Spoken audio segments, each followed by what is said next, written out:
Bonjour, bienvenue à tous. Bienvenue à notre réunion en ligne du CCH. J'espère que vous allez bien. Nous sommes rendus à notre 4e prédication sur la thématique « Les promesses de la croix ». Le sujet de la prédication aujourd'hui sera « Toutes choses avec lui ». Restez avec nous et je vous reviens pour plus d'annonces à la fin. Bonjour tout le monde, très heureux de pouvoir vous accueillir ce matin avec nous à notre réunion en ligne de l'Église CCH.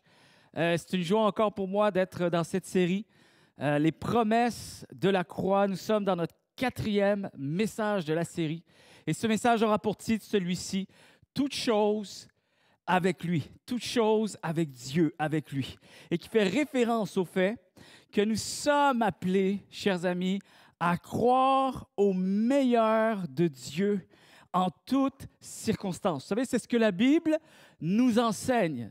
À travers tous les récits des Saintes Écritures, Dieu veut nous montrer qu'il est plus haut, plus fort, qu'il domine sur toutes choses afin que nous puissions avoir foi en lui en toutes circonstances. Et en même temps, ce message-ci aura aussi un effet de nous défier dans notre cheminement avec Dieu.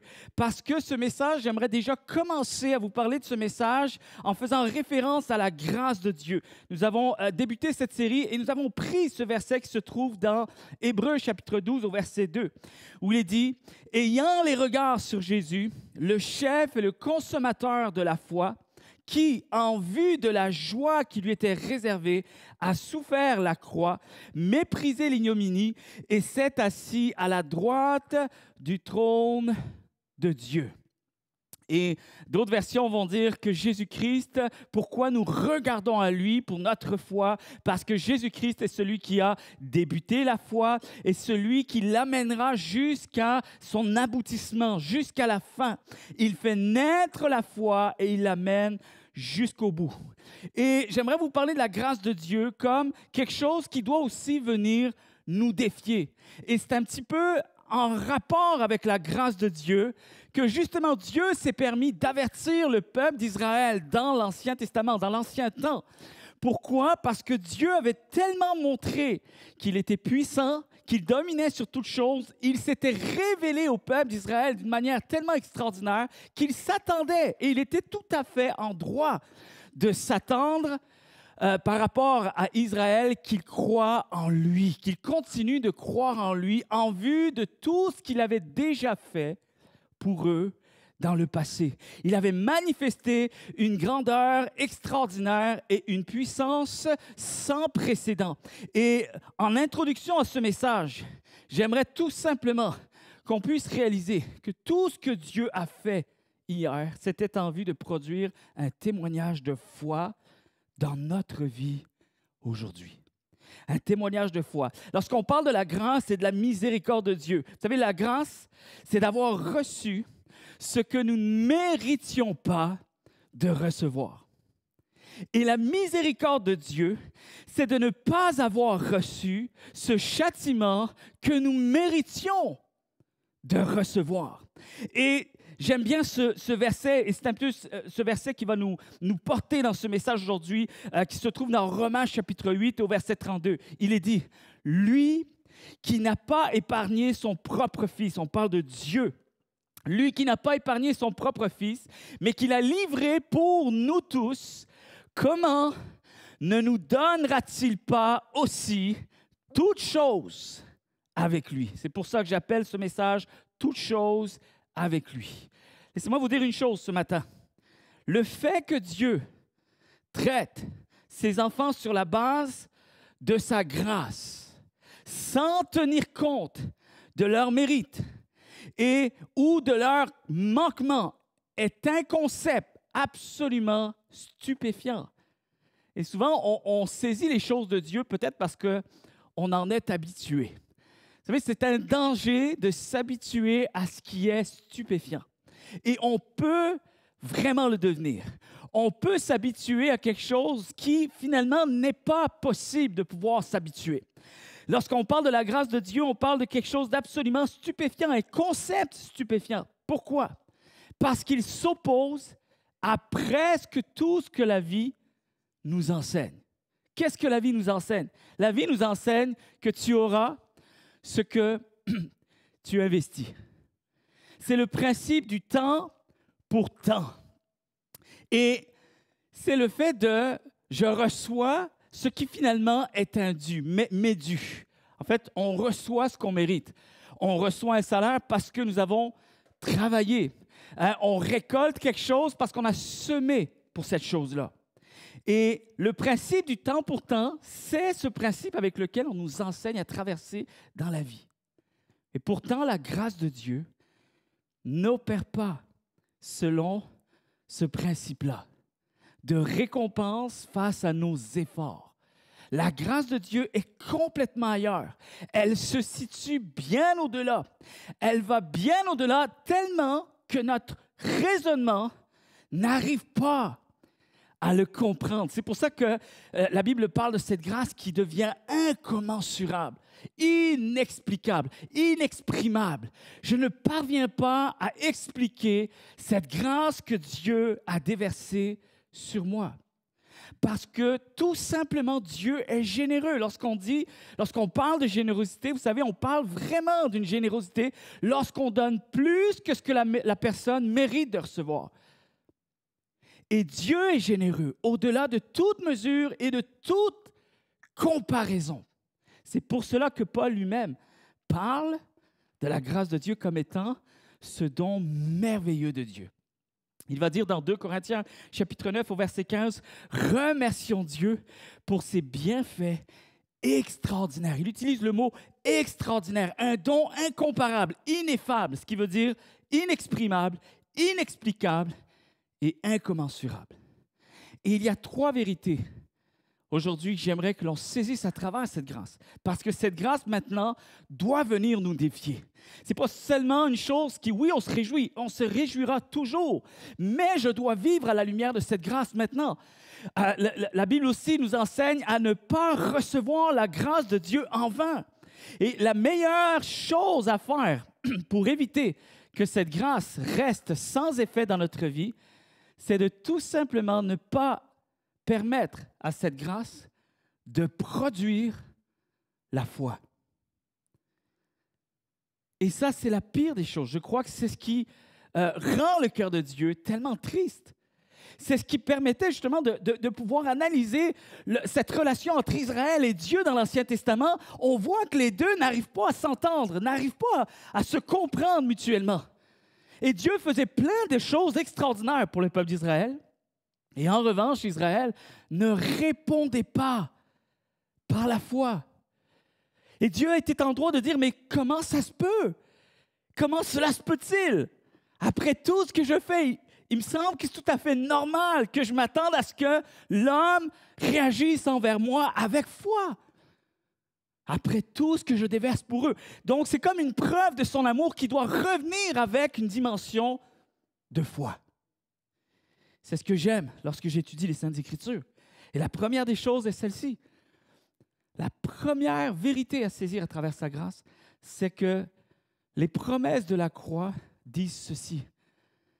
Il y a la promesse, premièrement, d'un Dieu à son meilleur. Dieu s'est donné à son meilleur. Et on va essayer de saisir comment je peux sortir avec une réponse de foi à travers une promesse comme celle-ci. L'histoire de la croix me promet que Dieu est venu à moi à son meilleur, incluant, et là peut-être la phrase, elle va vous interpeller, vous n'allez peut-être pas comprendre tout de suite, mais au fur et à mesure que je vais expliquer cette vérité, vous allez comprendre pourquoi. La promesse d'un Dieu à son meilleur, incluant tout ce qu'il y a en dessous. Incluant tout ce qu'il y a en dessous.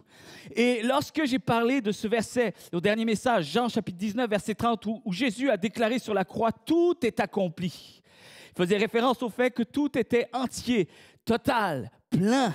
Il y a cette notion entièrement, totalement, pleinement. Dieu a été à son meilleur. Arrivé à la croix, Dieu ne pouvait pas donner plus. Tout ce qu'il avait, il l'a donné. Et maintenant, comment je réponds par la foi à cette vérité et à cette promesse si extraordinaire, à ce don si merveilleux? C'est tout simplement, c'est celui-ci. Écoutez bien, Je relis le verset, Romains chapitre 8, verset 32. Lui qui n'a pas épargné son propre Fils. L'apôtre Paul est en train de nous préparer à recevoir une plus grande vérité en arrière. Imaginez, donner son propre Fils, à ce moment-là, il faut que tu comprennes que Dieu a donné tout ce qui lui restait. Tout. Il n'y a plus rien. C'est comme si Dieu s'est dépouillé pour nous rendre riches. J'ai tout donné. Lui qui n'a pas épargné son propre Fils, en d'autres termes, lui qui a donné tout ce qu'il avait. Et Paul, écoutez bien ceci, nous fait part du plus grand don qui a été donné, c'est-à-dire comme du plus grand exemple, pour nous instruire sur la générosité divine. Pas uniquement dans ce que Dieu a donné, le don suprême. Maintenant, il faut comprendre que si Dieu a donné le don suprême, ça voulait dire également qu'il avait déjà envisagé d'être prêt à nous donner tout ce qu'il y avait en dessous. S'il a été capable de nous donner le plus haut, c'est certain qu'en même temps que nous, on réalise, il nous a donné le plus haut, donc ne pas s'inquiéter que tout le reste vient avec. S'il a fait le plus dur, il fera ce qui est le plus facile. Et c'est là que Paul veut instruire les chrétiens à travers l'Épître aux Romains. Si Dieu a donné son Fils unique pour le salut, vous savez, le salut, c'est quoi? C'est la mort ne triomphera pas. Qui peut prétendre déclarer une telle chose? Je ne mourrai pas quand l'homme fait tout pour survivre. Sa vie entière, on la vit. Notre vie, on la vit pour survivre. On mange pour survivre. On boit pour survivre. On travaille pour survivre. On respecte les codes de sécurité pour survivre. On prend soin de notre vie tous les jours, du matin jusqu'au soir. On va chez notre médecin. On prend les traitements qu'il faut pour rester en santé. On essaie de bien manger. Bon, ça, c'est peut-être pour les autres, peut-être pas pour moi, mais on essaie de prendre soin de soi-même. Pourquoi? Pour rallonger le plus possible les années de notre vie. On fait tout pour vivre. Mais on sait très bien qu'arrivera un jour où il y aura un arrêt final. Et à preuve du contraire, depuis toutes ces milliers d'années où l'homme existe, personne n'a réussi à déjouer cet arrêt final. Tôt ou tard, on s'arrête. Maintenant, écoutez bien ceci. Lorsqu'on parle du salut, on parle d'un Dieu qui nous promet qu'il y aura peut-être une mort physique, certainement, mais je vous promets une vie éternelle. Et l'être humain est à la recherche de ça. Personne ne refusera de vivre pour l'éternité. Maintenant, écoutez bien ceci. Si Dieu a donné son Fils unique pour le salut, le don suprême de la vie éternelle, il donnera aussi, alors, écoutez bien, s'il nous donne les bénédictions de ce qui suivra, que je ne vis pas encore, après cette vie, c'est certain qu'il a promis également de nous donner toutes les bénédictions que je vais avoir besoin de recevoir dans cette vie qui est la mienne aujourd'hui. Donc, à travers le plus fort, il nous promet tout ce qu'il y a en dessous. Et c'est là qu'Israël devait aussi comprendre. Après toutes les grandes choses que j'ai faites pour vous, vous ne pouvez pas refuser de continuer à avancer avec moi pour des choses encore plus minimes. Vous ne pouvez pas. Et ça nous défie, chers amis.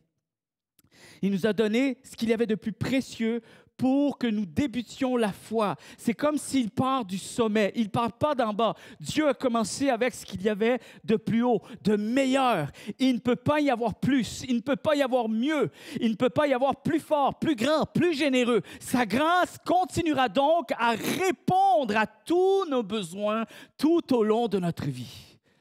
Tout ce qu'il y a en dessous, Dieu promet, si j'ai été capable de faire tellement plus, je ferai tellement moins. Il a fait le plus dur, il fera ce qu'il y aura de plus facile. Et c'est là qu'on doit être encouragé. Et je ne sais pas si vous savez pourquoi, dans l'ancien temps, lorsqu'il y avait des duels, des batailles, vous savez, les armées ensemble, souvent il y avait ce concept que prenez votre plus grand guerrier et moi je prends aussi mon plus grand guerrier et ils se battront en duel. Et selon la victoire de ce combat-là, un peuple sera assujetti à l'autre. C'est comme, mais voyons, un pour un, mais pas n'importe quel un. On parle du meilleur, du plus fort. Si lui n'y arrive pas, on est sûr qu'on n'y arrivera pas. Alors, c'est pour ça aussi pourquoi ce concept de David et Goliath. David et Goliath. Avez-vous déjà réfléchi? Donnez-moi votre plus grand soldat et on se battra en duel. À l'issue de ce combat, on déterminera qui sera assujetti à l'autre. David arrive dans le portrait. Il abat le géant. Qu'est-ce qui se passe? Dans 1 Samuel chapitre 17, verset 51, qu'est-ce qui se passe? Alors, écoutez bien, il faut comprendre qu'avant ça, les Philistins sont cachés, paralysés, ils n'osent pas. Goliath terrifie tout le monde. Ils savent que personne n'est en mesure de pouvoir se battre contre ce géant. Mais à la vue de cette victoire, David a terrassé Goliath. Écoutez bien ce qu'il est dit. Alors que les Philistins voient que leur champion est mort, les soldats d'Israël et de Juda poussent leurs cris de guerre et se mettent à poursuivre les Philistins jusqu'à les terrasser jusqu'au dernier. Avez-vous remarqué que dès l'instant où Israël a vu que le plus grand champion a été terrassé, alors maintenant on sait que tous les autres soldats sont terrassables. C'est un concept de la foi, chers amis. Paul place son assurance du fait d'avoir reçu la provision divine dans ce don suprême. Alors Paul place donc maintenant avec assurance de recevoir la provision divine à tous ses besoins. Durant toute sa vie, sur le fait que Dieu a déjà répondu aux plus grands d'entre eux. Si Dieu a répondu aux plus grands, il répondra au reste. Dans Romains chapitre 4, verset 17, il est dit ceci. Vous savez, c'est ce fameux passage où il est dit que Dieu amène à l'existence ce qui n'existait pas. Donc, ce que je ne peux même pas concevoir, Dieu l'a fait. Ce que je ne suis pas en mesure de faire, Dieu l'a fait. Dieu a fait l'impossible. Écoutez bien ceci. Il est dit dans ce passage que c'est le Dieu qui donne la vie aux morts, qui a triomphé de la mort. Donc, encore une fois, c'est Paul qui parle, donc il prépare déjà ce qu'il va dire dans Romains 8. Romains 4, il parle il a triomphé de la mort. Il a donné la vie à ceux qui étaient morts. Donc maintenant, vous voyez, quand il continue, il dit alors, il est celui qui a amené à l'existence ce qui n'existait pas encore. Maintenant, comprenez bien ceci. S'il a amené à l'existence ce qui n'existait pas encore, alors il sera en mesure d'agir dans ce qui existe. Amen. C'est un concept juste comme, c'est comme un peu, on va dire, une approche littéraire. C'est un génie littéraire. C'est comme j'écris quelque chose pour qu'en arrière, vous receviez une plus grande vérité. Mais sors de cette vérité avec foi. Réfléchis un instant. Si Dieu a fait le plus haut, le plus fort, le maximum, il fera tout le reste. Il va agir dans ce qui existe. Il va agir dans ma réalité, dans mes défis actuels. Il va agir dans mes combats qui sont bien réels. Et dans mes souffrances que je peux nommer, des souffrances que je peux nommer, je peux être en mesure de les nommer à Dieu. Pourquoi? Parce qu'il est en mesure de pouvoir y répondre. Alors, il va pouvoir. Tu ne peux pas douter qu'il va pourvoir. Amen. Tu ne peux pas douter qu'il va te secourir. Tu ne peux pas douter qu'il va agir et qu'il va combattre pour toi. S'il l'a fait l'inexprimable, lorsqu'on dit ce don ineffable, qui veut dire inexprimable, inconcevable, incompréhensible, si il a accompli ce que je n'ai même pas eu le temps de pouvoir lui exprimer, alors il sera d'autant plus en mesure d'accomplir ce que mon cœur aujourd'hui réussit et parvient à lui exprimer.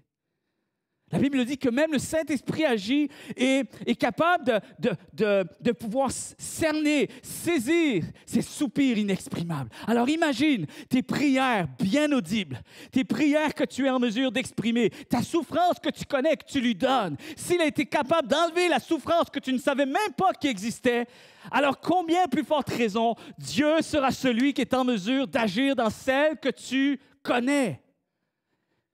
Il faut sortir avec cette mesure de foi. L'impensable.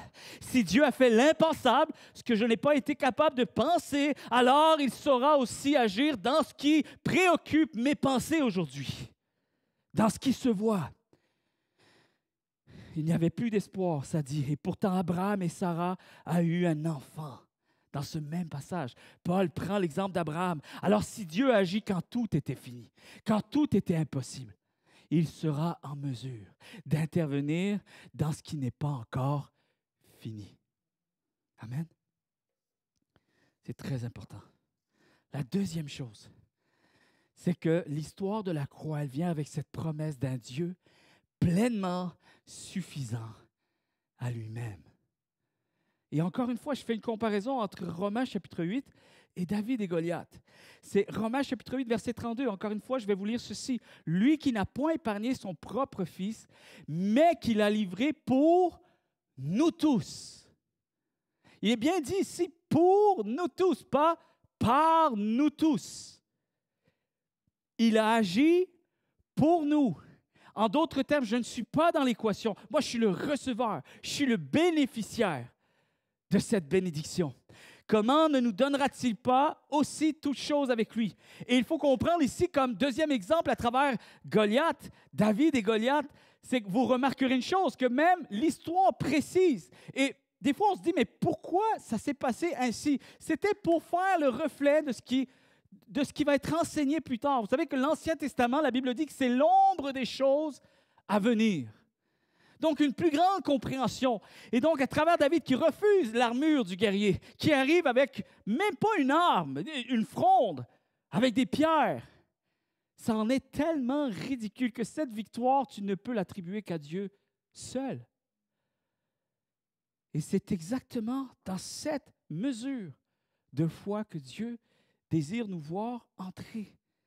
Tous, pour nous tous, pas par nous, mais pour nous tous. Ça veut dire que tous inclut le fait que pas un seul a pu faire le poids. Pas un seul aurait pu changer d'avis Dieu. Aurait pu dire, ben finalement, il y en a une d'alternative. Oui, finalement, il y a des avenues possibles. L'homme peut peut-être y arriver par lui-même. Non, il n'y avait aucune équation possible. Tous ne pouvaient pas y arriver.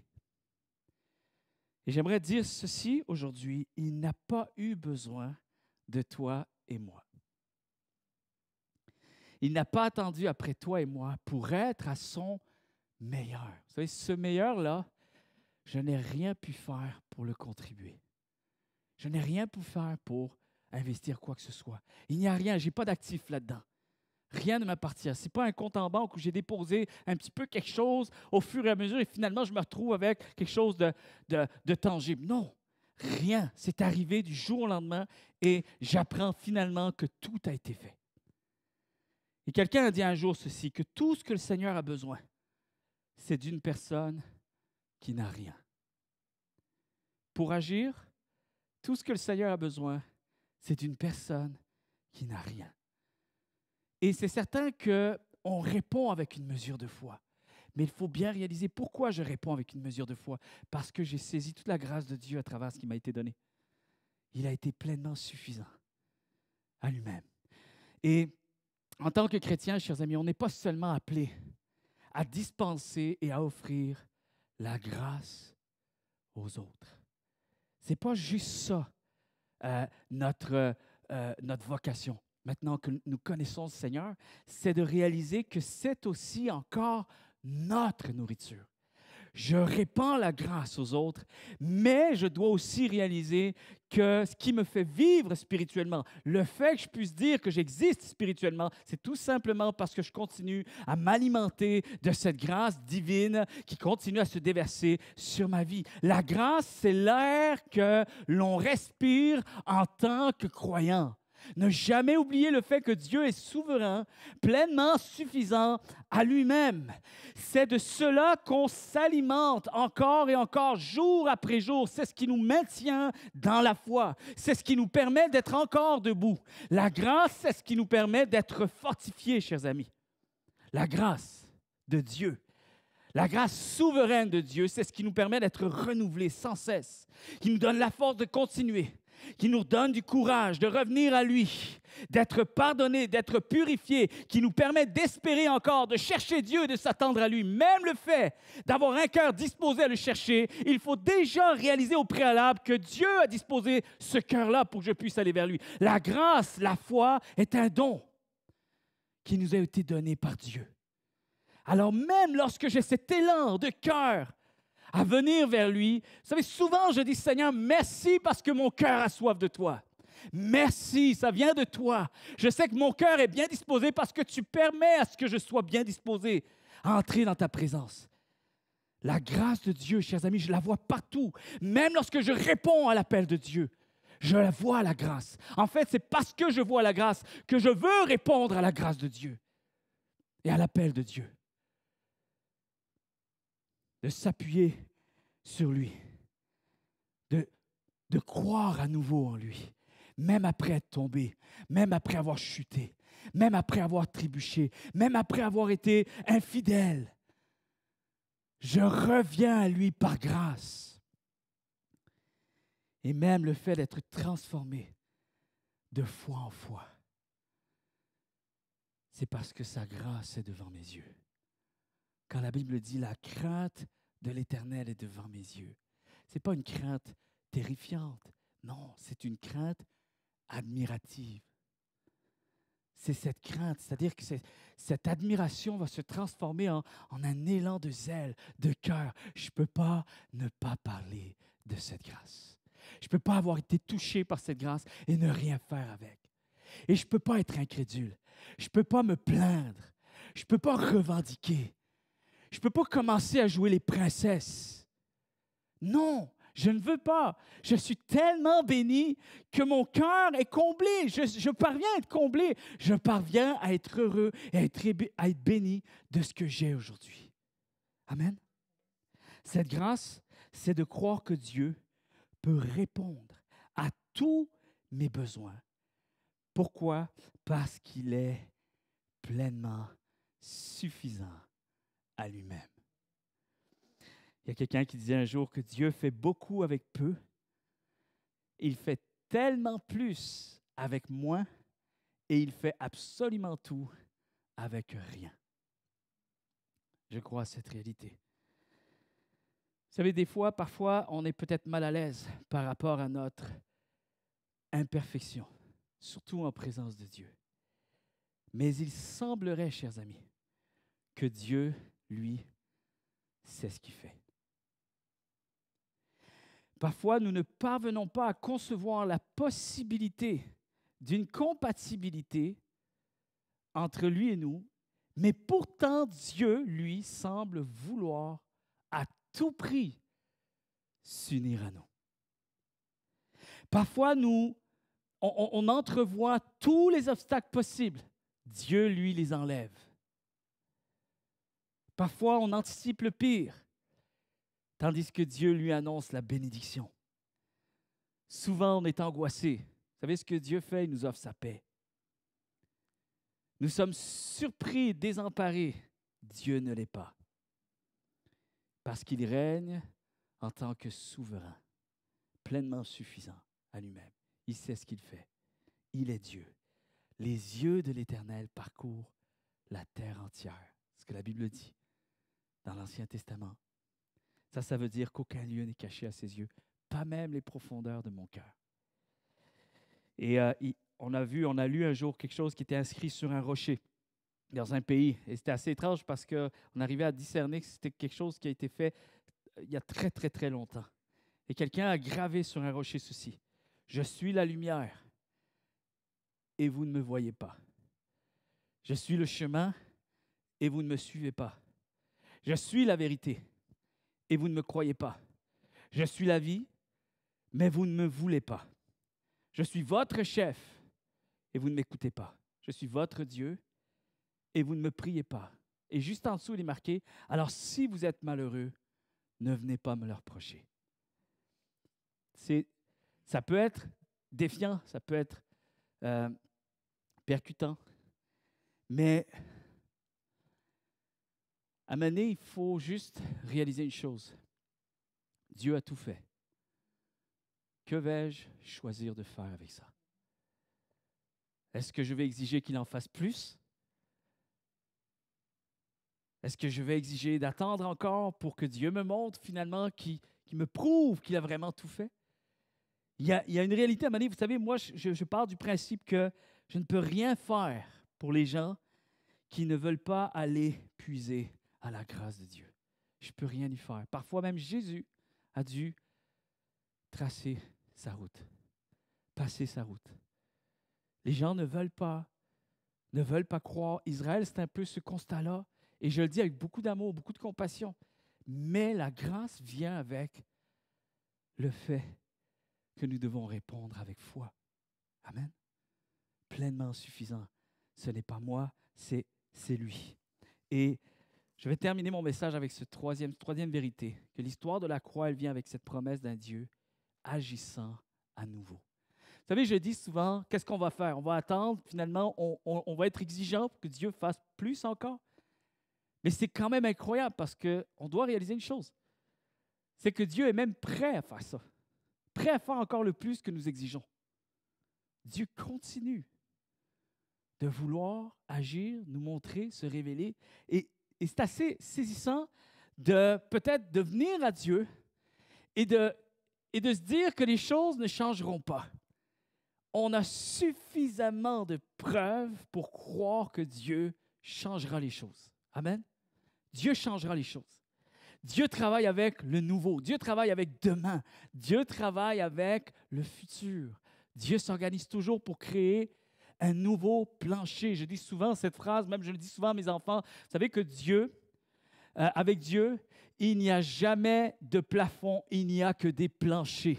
Et lorsqu'on arrive à une étape où on pense que plus rien n'est possible, Dieu s'organise pour créer une brèche, créer un trou. Il crée des escaliers et voici un deuxième étage. Voici le next level. Dieu continue de nous montrer qu'il a toujours une œuvre possible pour nous en avant. Et tous les grands hommes de Dieu avaient compris deux choses. Vous savez, lorsqu'on lit Romains chapitre 8, verset 32, ça dit « Comment ne nous donnera-t-il pas? » Et il parle au futur. Paul s'adresse à des gens et dit « Voici ce qu'il a fait hier, voici ce qu'il fait aujourd'hui. Donc, attendez-vous à quelque chose de sa part pour demain, quelles que soient les circonstances que vous traversez. » Et voici tous les grands hommes de Dieu dans l'histoire. Vous savez, je suis en train de prendre un cours sur l'histoire de l'Église, l'éthique de Dieu dans l'histoire de l'Église, dans les siècles qui nous ont précédés. Et tous les grands hommes de Dieu avaient compris deux choses. Ils marchaient avec deux principes. Écoutez bien ceci. C'est que Dieu nous réserve, la première chose, Dieu nous réserve aujourd'hui une bénédiction encore plus grande que celle que nous avons reçue hier. Ils marchaient, ils regardaient tous leurs défis, tous les défis qu'ils traversaient, et ils les traversaient toujours avec cette notion, cette conviction que Dieu nous réserve aujourd'hui une bénédiction encore plus grande que celle que nous avons reçue hier. Et la deuxième vérité avec laquelle ils s'entretenaient, les hommes de Dieu, était celle-ci, c'est que la bénédiction que Dieu nous réserve demain sera encore plus grande que celle que nous recevons aujourd'hui. C'est cette dimension de foi. Avec Dieu, on avance. Avec Dieu, il y a de l'espoir. Avec Dieu, je continue de maintenir cette vision d'espérance. Rien de ce qui m'arrive aujourd'hui ne peut arrêter Dieu. Et c'est pour ça que j'ai été interpellé par un témoignage à un moment donné, c'est Charles Dutton, un acteur célèbre des États-Unis, qui était anciennement prisonnier. Et souvent, lorsqu'il a eu des entrevues sur des plateaux de télévision, les gens qui animaient un peu l'émission aimaient bien revenir sur son passé parce que ça a été vraiment un avant et un après. C'est un homme qui a un parcours que du pire, il est passé à une gloire extraordinaire. Et un jour, il y a quelqu'un qui lui a demandé ceci, c'est que, parce que personne ne pouvait imaginer que Charles Dutton, aujourd'hui acteur aux États-Unis, pouvait devenir quelqu'un après avoir passé plusieurs années en prison pour homicide. Il est devenu une star de Broadway, tout ça, puis à la télévision, toutes sortes de choses. Il a joué dans des films assez importants. Et on lui a demandé ceci, qu'est-ce qui a fait en sorte qu'une telle transition a été possible? Comment pouvez-vous expliquer que vous êtes passé du pire à ce que vous êtes aujourd'hui? Et il répond souvent par cette phrase, il a répondu ceci, ça m'a interpellé. Et il dit, quand j'étais en prison, voici le principe qui m'animait. Voici cette vérité avec laquelle j'aimais bien m'alimenter. Quand j'étais en prison, contrairement aux autres prisonniers, je n'ai jamais voulu décorer ma cellule. Et il explique qu'est-ce qu'il veut dire par là. Tout simplement, je me refusais de croire que les choses allaient rester ainsi. Il était hors de question que je m'installe à cet endroit-là. Il y avait quelque chose de mieux pour moi. J'y ai cru et j'ai travaillé en fonction de cette direction. Je ne sais pas si cet homme est croyant, est-ce qu'il a déployé, est-ce qu'il a développé une notion de foi à travers son témoignage. Je ne sais pas. J'ai cherché, j'ai étudié, je n'ai pas pu avoir. Donc, je ne peux pas vous dire si cet homme était croyant, je ne sais pas. Mais ce que je sais, une chose, c'est que si un homme a pu trouver en lui cette dimension d'espérance, de foi, de croire au meilleur, de croire que les choses peuvent changer, imaginez ceux et celles qui ont été touchés par la grâce de Dieu, à qui Dieu a prouvé qu'il pouvait changer les choses. Il est hors de question de croire le contraire aujourd'hui. Amen. Et c'est vraiment dans cette optique. Je dis très souvent également que vous remarquerez quand vous prendrez votre voiture, ce temps-ci, peut-être on la prend moins, mais la voiture que nous conduisons a un grand pare-brise et un tout petit rétroviseur. Vous savez pourquoi? Parce que la vie également est faite ainsi. La vie avec Dieu est faite d'une façon que nous ayons une plus grande visibilité pour les choses qui sont en avant de nous que pour les choses qui sont en arrière. Et Dieu veut que nous arrêtions de regarder à ce qui s'est passé hier. Il veut que nous ayons une vision d'espoir et d'espérance pour les choses qui sont en avant, parce que Dieu travaille avec aujourd'hui et demain. Quelqu'un devrait dire Amen. Si Dieu avait quelque chose, si Dieu avait quelque chose à dire à propos d'hier et de demain, voici ce qu'il dirait. Misez plus sur demain, car demain a plus à vous offrir qu'hier. Vivez en fonction de demain et non plus en fonction d'hier. Prenez sans plus tarder un rendez-vous avec demain et cessez de fréquenter hier. Soyez plus amis avec demain qu'avec hier, car Dieu n'a pas gardé vos meilleurs accomplissements pour hier parce qu'il travaille bien plus avec demain. Et pour conclure, j'aimerais finir avec un petit témoignage vraiment saisissant. C'est à l'époque d'Alexandre le Grand. Alexandre le Grand était un homme avec une armée à son effigie. Et il y a eu une grande bataille qui s'est produite. Et un des soldats de l'armée d'Alexandre le Grand a accompli un exploit de guerre incroyable. Il a combattu plus de soldats que tous les autres. Il a fait preuve de courage. Vraiment, et quand ils sont revenus de l'excursion militaire, les dirigeants d'Alexandre le Grand sont venus rapporter cet exploit. Il dit, il y a un soldat qui mérite vraiment toute votre attention. Et vraiment, il a été armé de courage, un effort incroyable, un héroïsme incroyable, tout ça, puis ça serait bien qu'il puisse avoir audience auprès de vous, que vous puissiez le féliciter.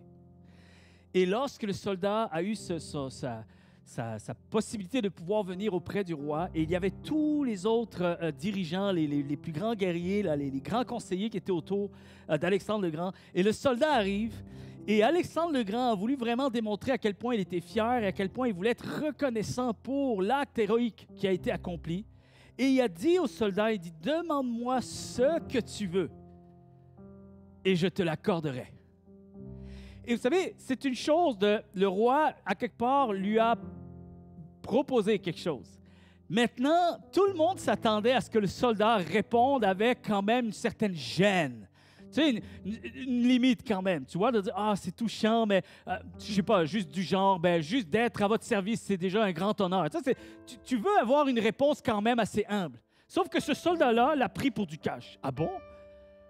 Vous seriez prêt à m'offrir tout ce que je demande? » Alors, il a demandé une somme d'argent absolument extravagante. Tellement que les autres soldats, les guerriers qui étaient là, plus grands conseillers, ont pris ça comme un affront, comme un manque de respect et ont demandé à pouvoir juste mettre à mort ce soldat immédiatement car ils jugeaient qu'ils avaient manqué de respect au roi. Et le roi a refusé. Non, ne touchez pas à sa vie. En fait, je vais lui accorder cette somme d'argent. Parce qu'en me demandant cette somme d'argent, il m'a honoré de 4 manières. Écoutez bien. La première des choses, il m'a honoré parce qu'il a cru à ma souveraineté. Ce que je dis, je peux le faire. Deuxièmement, il m'a honoré parce qu'il a cru à ma parole, à mon intégrité. La troisième chose, il m'a fait honneur parce qu'il a cru à ma richesse. Il a cru que je possède cette somme-là. Et ça l'a touché. Et la quatrième chose, il a dit ceci. Il m'a honoré par le fait qu'il a cru à ma générosité. Il s'est dit, ce roi-là, il va répondre. Et il va le faire. Il est hors de question que je mette à mort ce soldat parce qu'il m'a honoré de 4 grandes façons. Vous savez, lorsque Dieu vient à nous, il dit « Que veux-tu que je te fasse? » Souvent, Jésus a eu cette phrase. « Crois-tu que je peux le faire? » Il y a eu cette phrase aussi. « Crois-tu en moi? » Des phrases qui venaient un peu voir un peu quelle mesure de foi va me revenir. Et j'aimerais vous dire aujourd'hui, je veux faire partie de ceux et celles qui vont honorer Dieu par leur foi. J'ai reçu cet acte de générosité, cet acte de grâce de la part de Dieu. Et aujourd'hui, je veux y répondre avec foi. Je veux que cette grâce vienne me défier. Je ne veux pas juste demander et demander encore, parce que je sais que de toute manière, Dieu continuera à donner. Je sais que mon avenir est entre ses mains. Je sais qu'il n'y a aucun obstacle qui peut lui faire défaut. Je sais tout ça. Mais je sais aussi que Dieu s'attend de moi à ce que je puisse répondre à cet acte de générosité avec foi.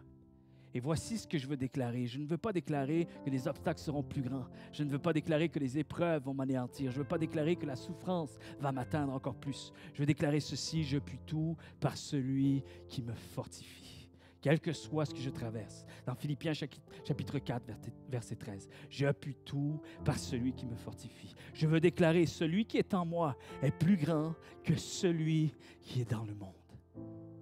1 Jean chapitre 4, verset 4. Également, je veux déclarer « Tout est possible à celui qui croit ». Marc, chapitre 9, verset 23. Et je veux également déclarer ceci. Avec Dieu, nous ferons des exploits. Le psaume 60, verset 12. Alors, je veux garder cette vision d'espérance en moi. Et j'aimerais juste qu'on puisse se préparer également parce que nous sommes à quelques jours de pouvoir célébrer Pâques ensemble. Et je vais préparer un message très bientôt pour Pâques. Et c'est vraiment cette notion de témoignage, d'être un témoignage. Et j'aimerais tout simplement qu'on puisse se placer devant Dieu maintenant avec une notion de foi, de dire « Seigneur, merci pour ta grâce, mais je veux répondre à cette grâce maintenant en te faisant honneur. » Il est hors de question que je doute, il est hors de question que je sois incrédule devant toi. Je veux espérer, je veux continuer à croire. Tu es à mes côtés. Et si tu as fait tout ce qu'il y avait de plus haut, tu as fait le maximum, tu as anéanti le plus grand adversaire, ça veut dire que tu vas t'occuper de tous les autres. Alors, Seigneur, merci pour ta grâce. Et je viens vers toi. Peut-être une personne qui a cet élan de cœur de vouloir se donner à Dieu, donner à Jésus-Christ, de dire, Seigneur, je crois en toi. Je veux vivre pour toi. Seigneur, je prends la décision de marcher dans tes voies. Je prends la décision de ne plus reculer, de ne plus regarder en arrière. Mais je veux croire que tu as des choses extraordinaires pour ma propre vie, en avant de moi. Seigneur, merci parce que tu nous as sauvés. Merci parce que je marche, même si je suis encore ici-bas sur cette terre. Je marche avec cette espérance qu'un jour mes yeux te verront. Je marche avec cette espérance que je vais vivre pour l'éternité. Parce que tu m'as sauvé. Parce que tu m'as racheté à un si grand prix. Parce que tu as pardonné mes erreurs. Tu as pardonné mes fautes. Tu as pardonné mes péchés. Alors je viens devant toi avec confession de cœur. Et je veux déclarer, Seigneur, merci pour ce que tu as fait. Merci pour qui tu es aujourd'hui. Seigneur, je réponds avec foi. Je refuse de donner plus d'importance aux circonstances qui sont devant moi, à l'incertitude, à l'inconnu, à tout ce qui me fait souffrir, parce que je sais que Dieu m'accompagne en toutes choses. Dans le précieux nom de Jésus, on a prié. Et tout le monde déclare un vrai et un grand Amen. Amen. Soyez bénis et continuez à marcher dans les voies de Dieu, car il désire le meilleur pour vous. Amen. Alléluia. Je n'oublierai aucune de tes merveilles, quand par l'exode, tu as affranchi mon cœur. Tu m'as trouvé, libéré, ouvert la mer pour me délivrer. Oh Yahweh, on chante ensemble. Seigneur, tu combats pour moi. Dieu, la victoire est en toi. Alléluia, alléluia. Tu as déchiré la mer et m'as guidé au travers. Alléluia, alléluia. Oh, oh, oh.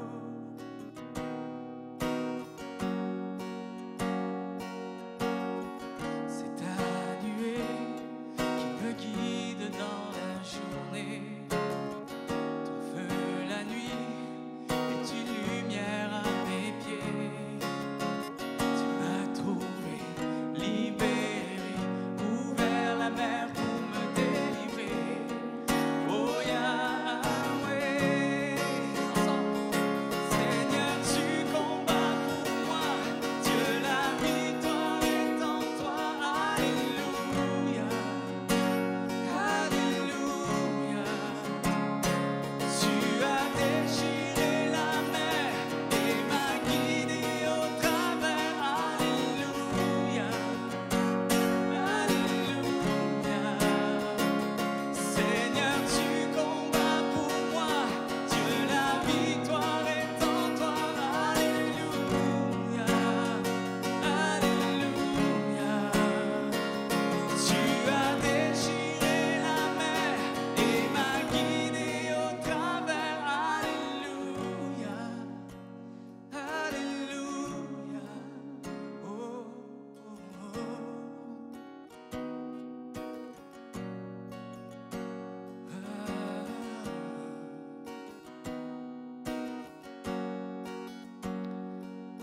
Dieu, tu vas dans mon Égypte, tu me pris par la main, me guida vers la liberté, dans le pays promis. Jamais je ne t'oublierai, ton nom je chanterai, la mort à jamais emporté par l'ardeur de ton amour. Dieu, tu vas dans mon Égypte, tu me pris par la main, me guida vers la liberté, dans le pays promis. Jamais je ne t'oublierai, ton nom je chanterai, la mort à jamais emporté par l'ardeur de ton amour. Ensemble. Dieu, tu vas dans mon Égypte, tu me pris par la main, me guida vers la liberté, dans le pays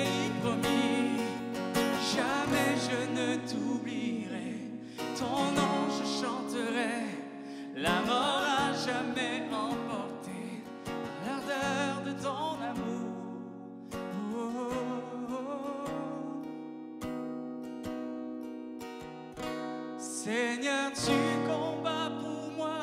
Dieu, la victoire est en toi. Alléluia. Alléluia. Tu as déchiré la mer et m'as guidé au travers. Alléluia.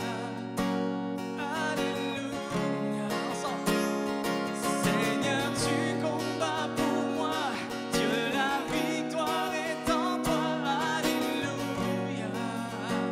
Alléluia. Tu as déchiré la mer et m'as guidé au travers. Alléluia. Alléluia. Oh, oh, oh. Alléluia. Oh, tu combats pour moi, oh Dieu. Oh, oh, je regarde à toi. Oh,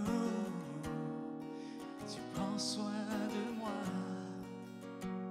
Oh, oh, je regarde à toi. Oh, tu prends soin de moi. Alléluia. Alléluia. J'espère que vous avez été bénis par la prédication. Et comme d'habitude, nous sommes là pour vous. Si vous avez des requêtes, des prières, si c'est la première fois que vous nous écoutez et vous avez des questions, n'hésitez pas à nous contacter, soit par les réseaux sociaux, soit par notre adresse courriel qui apparaîtra en bas de l'écran. Ne soyez pas gênés, écrivez-nous. À tous les semaines, nous avons des capsules pour les enfants du CCH. Donc, n'hésitez pas à aller sur notre chaîne YouTube. À tous les dimanches, à partir de 11h30, nous avons des capsules pour nos enfants. Donc, prenez le temps de les mettre devant le téléviseur, devant leur iPad, afin qu'ils puissent avoir leur temps avec Dieu. Si vous voulez contribuer financièrement au ministère du CCH, n'hésitez pas à nous contacter et les informations apparaîtront aussi au bas de l'écran. Comme à tous les semaines, soyez bénis et on se voit la semaine prochaine.